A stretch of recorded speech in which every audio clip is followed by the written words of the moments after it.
Gutxitan gertatzen da, zientzia eta teknologiako albisteek protagonismoa hartzea prentsa orokorrean, baina aste honetan gertatu da. Izan ere, Donostian, munduan dagoen ordenagailu kuantiko ahaltsuenetako bat inauguratu dute. IBM-rena da, eta era honetako beste bi ordenagailu kuantiko besterik ez daude munduan. Bata Japonian eta bestea Estatu Batuetan. Eta hiruen artean sare bat osatuko dute.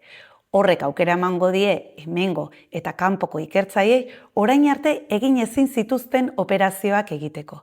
Ez dakite oraindik zer ekarriko duen, baina itxaropen handia jarria daukate ordenagailu kuantiko honetan. Bestetik, eukalipto landaketak ikertu dituzte.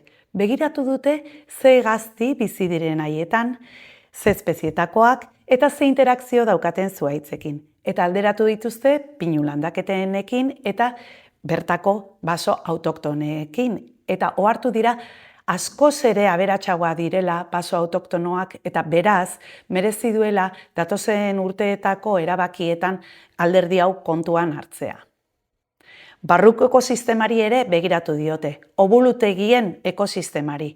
Eta ohartu dira obuluak ez direla denean berdin banatzen, baizik eta poltsatxoetan biltzen direla.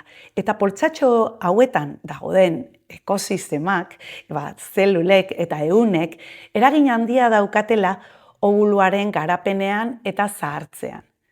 Ikerketa honen emaitzak baliagarriak izango dira menopausia hobeto ulertzeko eta ugalketa arazoei laguntzeko.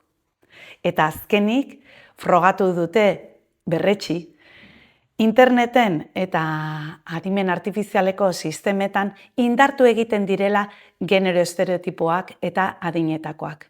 Are gehiago, ChatGPTri eman dizkiote kurrikulumak emakumezkoenak eta gizonezkoenak epaitzeko, nolabait ikusteko zein diren hobeak.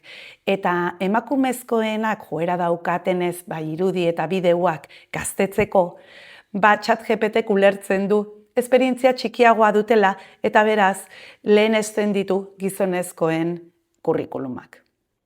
Hortaz, hau ere oso kontuan hartzeko ikerketa. Eta hau guztia eta gehiago sakonean zientzia.eusen.